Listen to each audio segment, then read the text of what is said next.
Hey, thanks so much for joining our webinar this morning. My name is Jessie Peterson. I'm the Director of Education here at SunRay Construction Solutions. SunRay secures $10 billion annually for GCs, subs, and suppliers. We're a national construction document service. Today's webinar is conducted by the wonderful Jake Blake, an Ohio construction lien law expert. Today's webinar topic is getting paid faster with liens, bonds, and contracts. So without further ado, I'd like to introduce the fabulous Jake Blake. Thank you, Jesse, for that introduction. Hopefully I'll live up to maybe 50% of the superlatives. We can get through this slideshow and hopefully peel back some of the mystery on some of these items. You know, I suspect everyone on this call is pretty well familiar with liens, bonds, and contracts. We've given talks on these topics before. You know, because this is kind of a broader lens. I think that, you know, each of these could probably serve as their own topics. And in fact, we have talked about these as individual topics. You can go back online, I'm sure, and find those resources as well. And then there's probably some subparts to some of these topics that probably themselves deserve their own little quick talk. And we can highlight that as we go through.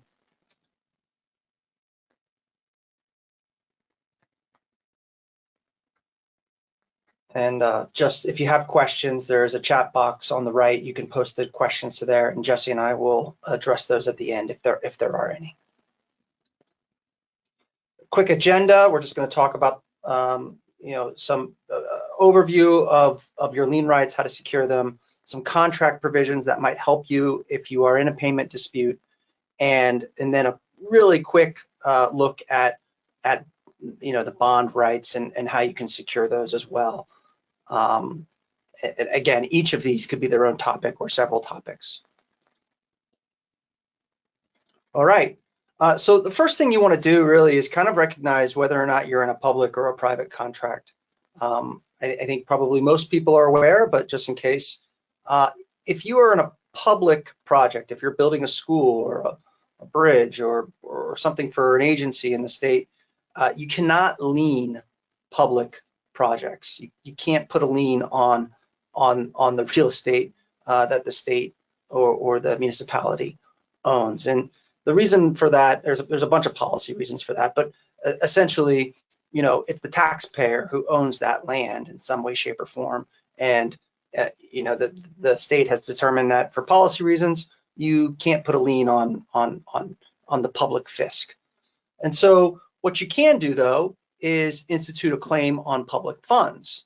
And that process is somewhat convoluted and would probably deserve its own topic by itself. But essentially what you do is you send a notice to the owner, assuming you are eligible to do so, and there are certain criteria for that. But you send a notice to the owner saying, hey, I haven't been paid by the contractor, and I want to put a claim on funds that are set aside for this project. And the owner has a certain amount of time to respond. If they fail to respond, the owner, the public owner, will send you the money. If they do respond, typically what happens is the funds that you're claiming a right to will be put and held into trust, and then those items will be paid out once the payment dispute is resolved. And again, there's a lot more detail there, a lot more nuance, and we can talk about that in another webinar. So if you're in a private project, right, commercial project, building someone's house or building a business or something like that, you know, apartment complex, shopping center, what have you, you can file your lien, assuming you meet the criteria for the lien and you follow the statutes. There are distinctions in timing between commercial and residential, and there are even the distinctions in when you can get relief in commercial and residential. So what do I mean by that? Generally, residential is going to have shorter time frames. generally residential, you are not going to be able to recover funds from a contractor if the homeowner has already paid. So if the homeowner pays the contractor and you happen to be a sub, and then the contractor just absconds with the money, the subcontractor isn't going to be able to make that homeowner double pay.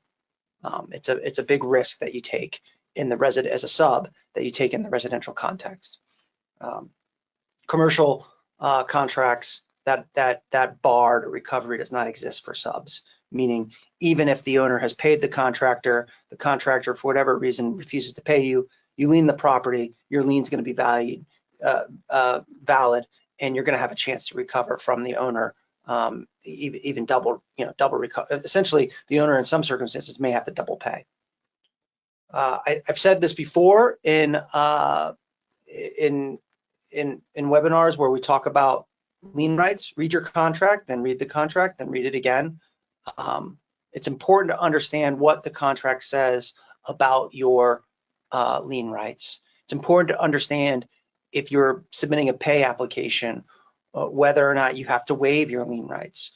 If that's a partial waiver, if it's a full waiver, what kinds of representations do you have to make in your pay app? Are you representing that all the subs will or have been paid out of the funds that you're requesting in your pay application? And then, sometimes when you sign those pay, and I've had this happen before, a contractor submits a pay app to the owner. The contractor certifies in their pay application that all subs have been paid, and then lo and behold, 2 months later, a sub claims or files a lien because they weren't paid for work that was part of that prior pay application. Well, you've got a claim against the contractor. If you're the owner, you've got a claim against the contractor usually it's an indemnity, but you also have a claim against the contractor for breach of the pay application. And you may, depending on the terms of that pay application, have a claim against the individual who certified that the payments have been made to the subs. And so that's a really powerful tool if you're an owner, because you not only can go after the company, but you might be able to go after the individual who submitted that pay application. If you are a contractor or a subcontractor submitting a pay application, it's important for you to understand whether or not you are incurring liability, not just on behalf of the company, but also as an individual. And so that is what I mean in part when I say read the contract. You need to, it's best not to be surprised, right? If you get sued and the lawsuit says not only ABC Construction, but also Mr. Smith, President and CEO of ABC Construction. That's a big shock for a lot of people. There are timing requirements. Those are spelled out in the statute. And you have lots of little gates, lots of little hurdles, serving your notice of furnishing, understanding whether or not there's been a notice of commencement, understanding when your work has been complete, because there's a clock that starts when you finish your work as to how long you can use your lien rights to try to get payment. And you have to record it, and you have to record it in the right county, and it has to properly identify the right parties. It has to properly identify the parcel or address.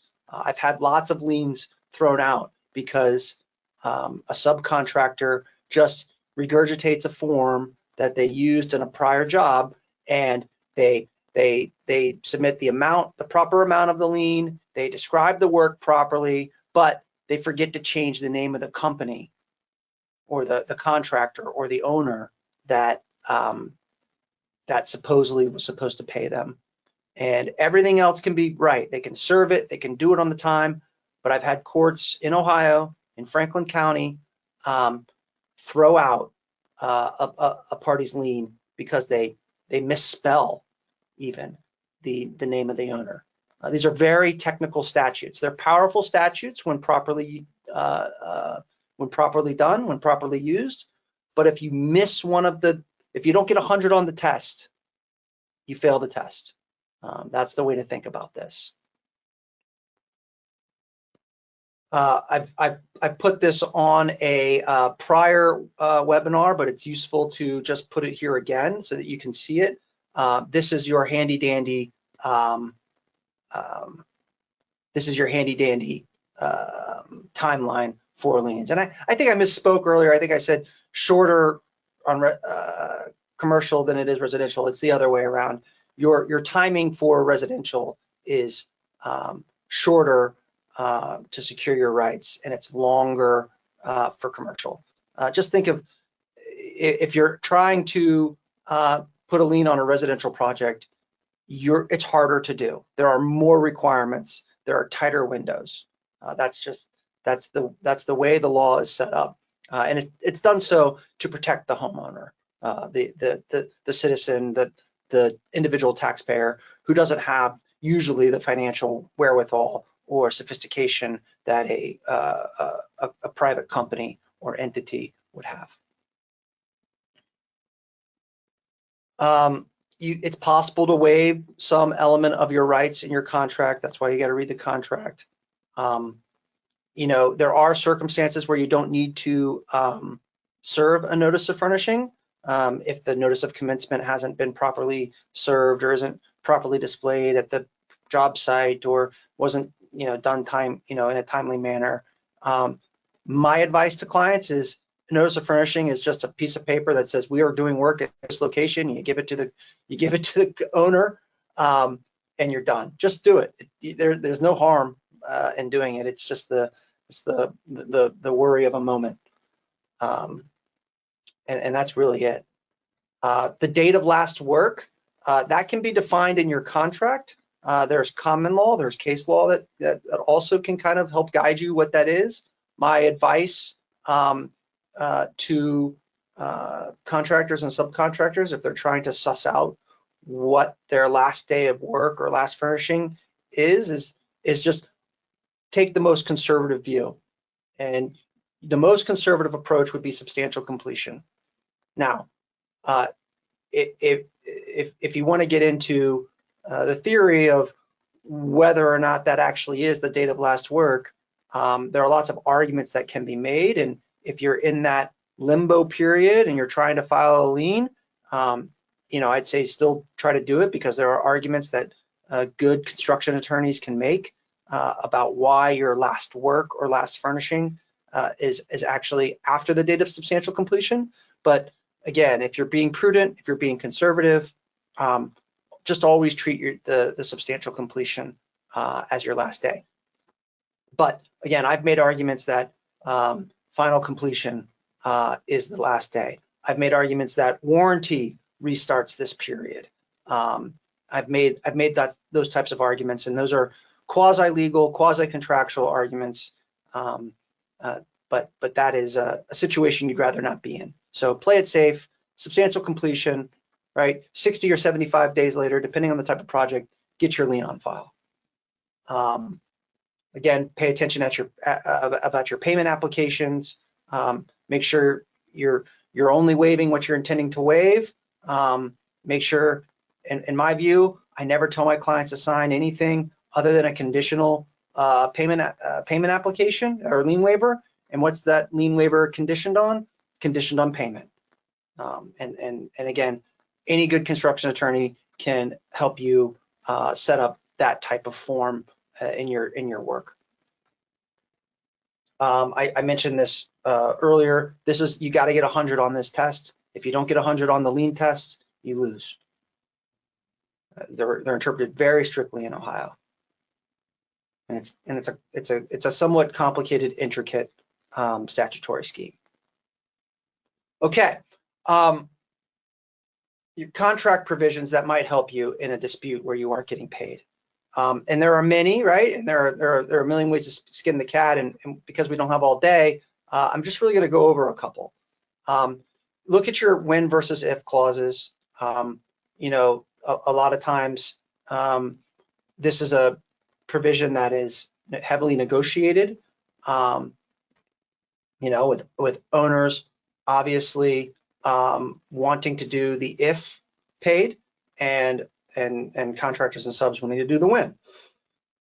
What's the difference, right? When and if, right? And every time I talk to a non-lawyer about this topic, I basically get judged extremely harshly by my friends because they're like, this is why no one likes lawyers. It's because we've defined the difference between when and if. Essentially, think of it this way: when contemplates a eventuality, if contemplates an uncertainty. So when says, look, eventually I'm going to get paid. Says I might not get paid, and that's the key difference. And if you're in a pay if clause, Ohio courts will enforce those, meaning the contractor doesn't have to pay its subs unless and until they get paid by the owner for that work. If the owner never pays, the obligation of the contractor to pay the sub never comes due, and you will not have the right to lien a property in that circumstance. Okay? And so in order for those if clauses to be valid, and courts are generally hostile but to these, but in order for those clauses to be valid, you need to they need to be set up as preconditions very clearly and explicitly in the contract. Meaning, well, the most helpful line would be if the contract literally says, payment is a precondition to, or payment by the owner is a precondition, necessary precondition to, pay the before payment is made to the subcontractor, or something along those lines. That will be an enforceable pay if pay clause in Ohio. You sometimes see owners trying to get cute, or sometimes contractors trying to get cute and make these clauses that look like pay when paid clauses, but function as pay if clauses. And if you have questions about whether or not your pay when or pay if clause is valid, it's best to consult a construction attorney. They can help you guide you through that. Okay, look, this is the prevailing party. This just means if you have a legal dispute over payment or any other dispute regarding the contract, you're going to get your fees if you win, if you prevail in the litigation. A useful tool, it cuts both ways, right? If you somehow do negligent work, or there's some other snafu with the project and there's some damages that accrue, a lot of times these prevailing party clauses are not limited to just non-payment issues.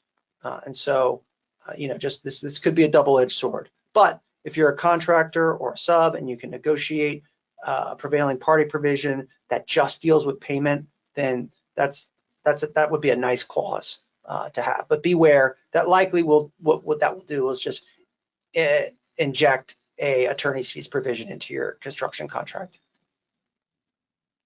Arbitration, look, there are lots of opinions about arbitration.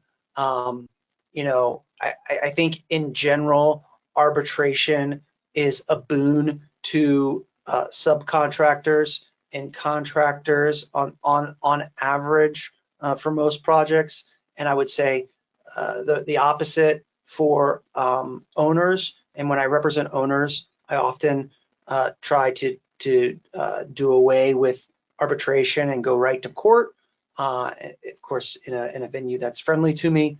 But when I represent contractors and subs, I often insist on arbitration and maybe even some mandatory mediation. Again, this is just one way to help arm yourself in the event you're having a dispute over payment. All right, bonds. Look, bonds probably, I don't know if we've done specifically a webinar on bonds in the past, but that one should be one we should think about in the near future, because this is a pretty, well, there's a statutory scheme involved, and there's some nuance depending on if you're in public and private. If you're in a public contract and the contract is over a certain value, you're actually statutorily required to have a bond.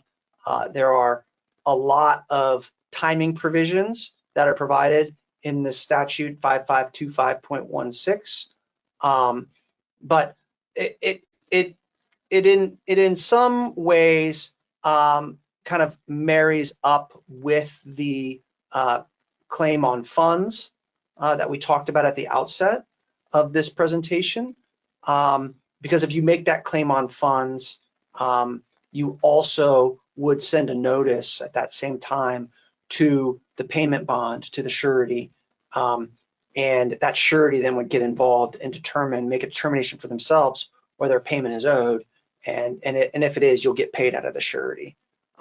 If they did make a determination that payment is not owed, or for some other reason don't pay you, you actually now have a cause of action against the bond, against the surety. And so, not only would you likely end up suing the contractor who didn't pay you, you also would include the surety in that claim for payment, and you're not going to double recover. You're just trying to get paid from one or the other. And if you have that prevailing party provision, that'll be super helpful too, to help you not only recover the amount you're owed, but also fees that you incur going after payment. There are some timing provisions. Ohio's not as bad as other states as far as when you need to file your claim on the bond. Ohio gives you a year after completion of the project to initiate legal action on a bond claim. Again, there's some, I think, probably some nuance in what completion of the project is, but a good date, as I said before, is when does the owner acknowledge or accept that the project has achieved substantial completion? That is a good time to start that clock. Now, for some subs that might be hard, right? Especially if you're an early sub and you're excavating or something like that, right? You come in, you do your work, you disappear.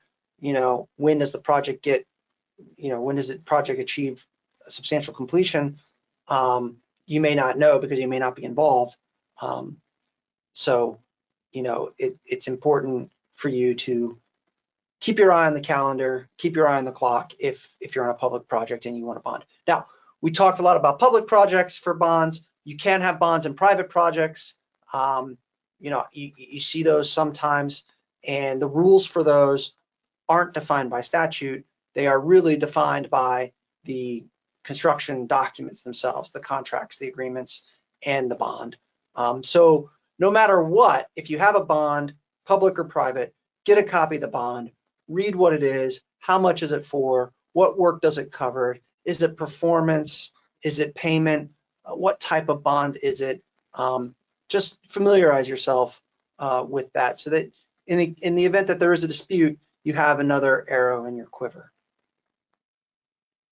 Okay, that was fast. There's a lot of information there and it's very top level. If there are any questions, I'm happy to give my best shot at them. But otherwise, this is my contact info, and you can reach out to me if you like to talk offline. Perfect. Well, thank you so much, Jake. I really do appreciate it. You were incredible as always. You lived up to the hype, I promise. There are a couple of questions that were sent in. The first question, it says, and this is kind of going off of your last topic that you were just talking about. If a commercial project is bonded, can you do both, file the lien as well as file a bond claim? For sure, and you should. Okay, wonderful. Easy peasy of an answer. I appreciate that. Another question that came through, it says, if there is an if clause in your contract, does that mean that you do not have lien rights? And would you still have a case for a lawsuit for a breach of contract? Yes. So the short answer is, well, it's a two-part question. So the short answer is you still have lien rights. The question is whether or not payment has been made by the owner. If the owner pays to the contractor, you are going to have a claim against the contractor for payment. Okay, so you would be able to file your lien claim in that circumstance on the project.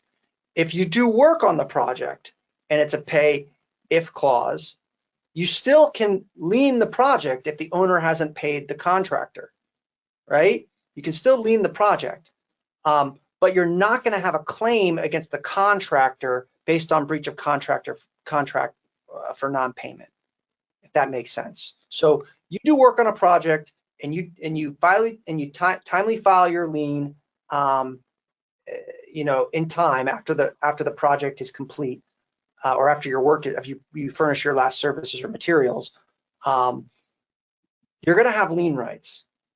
The question then is, who do you have your claims against? Because a lien is just one part of the equation, right? You file your lien right. Typically what happens, your lien gets bonded off, and then you're left with, I need to file a lawsuit to enforce, or usually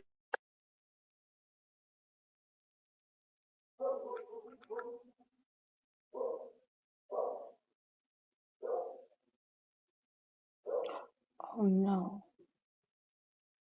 Jake, can you hear me? I think my my audio. lien, Okay. or foreclose on my lien, foreclose on a bond if it's been bonded off. Again, if the owner hasn't paid, you don't have a contract which caused the non-payment, right? Which then harmed you, and perhaps you can put together a breach of contract claim based on that. But you won't have your payment claim against the contractor will not have matured at that point because of the pay if clause. Now, let's say that there's a pay if clause, the owner never paid, the contractor didn't do anything wrong, you did all this work, you're not getting paid, but you've waited too long and your lien is now in the ground because it's been 90 days and since substantial completion, or since you finished your last work, or maybe you didn't do the notice of furnishing, or for whatever reason your lien rights are gone. What does that mean? Does that mean you're out of luck? No. It means that you don't have the lien, which is a powerful tool, which owners hate, and contractors are usually contractually obligated to clear, like within 10 or 15 days usually. But your claim now just becomes contractual or quasi-contractual, meaning you'll have a breach of contract claim if you have a payment issue against the contractor, or you'll have an unjust enrichment claim, meaning you performed work, you made the project better, that work or service you performed, material supplied, gave value to the owner or the contractor, and you should be paid to compensate you for the value you supplied. So you're not out of luck, you still have a claim, you're still going to be able to recover money under the law, but some of your best weaponry has been somewhat blunted if by both the if clause and your failure to secure your lien rights. Okay, wonderful. Thank you so much for that clarification. I do appreciate it. One other question came through. It says, can attorney's fees and filing fees be included in my lien amount? Yeah, you see that sometimes. I don't know the answer from a legal perspective. I do know in the past that people tend to inflate their the amount they're claiming on the lien, and there isn't really a lot of time once a lien is filed. If you're representing a contractor, for example, let's say a lien gets filed by one of your subs, usually you gotta, the owner then starts breathing down your neck and they say, hey, you got to get this cleared immediately. And usually the contract tells you, I've seen some people try to claim as few as 5 days in a contract. I never accept that because it's just impossible to clear a lien in that amount of time. But it could be as few as 10 days or 14 days that the contractor has to clear that lien. And so there's really not a lot of time to fight about what the lien amount is, because you'd have to go to court, you'd have to get the court to have a hearing and make a decision on argument or briefs about clearing off, whatever the attorney's fees provisions, right? The 30, the 40, the 50 grand is. So it just wouldn't happen in a timely fashion. So what happens is people submit their liens. They put whatever number they think they're owed.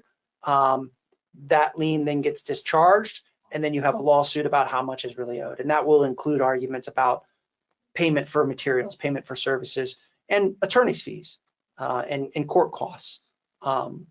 Those, like the filing fees you described. And so when I am advising my subcontractor clients, I advise them to put the biggest number that they can justify onto their lien, and that's what we go with. And whether that includes fees or not, might depend on the contract. And when I'm a contractor, represent a contractor, this is an inflated claim. We only own 50,000, but they've got a lien for 100,000. What's that about? They're claiming these fees that they're not even entitled to under the contractor. I have to tell them, look, we got to take a breath. There's nothing we can do about it now. We can make these arguments later. For now, you got to go secure a bond to bond off this lien. If that's what you want to do. I mean, look, sometimes I represent owners and they're like, I don't need the money. I don't need the financing. Like I'm willing to let this lien ride, and we'll fight it in due course. I had one owner do that, and we ended up getting the court to throw out the lien on summary judgment because they put the wrong physical address down for the property. But that took months and months and months and months. And for a lot of projects, especially if there's financing involved, that's not an option. Okay, all right. Well, thank you very much for that. That does seem to be all the questions that have come through. If anyone does think of another question that wasn't addressed, please feel free to reach out and we'll be sure to answer any questions for you. Can you go to the next slide for us, please? Well, thank you so much. Here are some of SunRay's resources to help you stay organized, know your deadlines, and secure your lien rights. So go ahead and scan that QR code to access these incredible resources. Please note that every state has its own unique lien laws and documents, deadlines associated with them. So please check it out. You can look on our site to see what type of a job you're working in, what state, and what your role is, and it will kind of help you see what those requirements and what those deadlines are to make sure that you guys are protected properly. All right, and then if you could go to the next slide for us, please. All right, this takes about a minute of your time. If you don't mind, give us some feedback. We really do appreciate it. It really does help us better ourselves and the content that we're able to bring to you. So we really do take that to heart. So we would appreciate it if you are able to scan that QR code and give us a review. And then the last slide, if you don't mind. Perfect. Thank you so much to everyone that attended. We hope to see you guys at our next webinar. Again, Jake, you really are wonderful. So I appreciate you so much. I hope you all have a beautiful and wonderful sunny day. Thanks, everyone.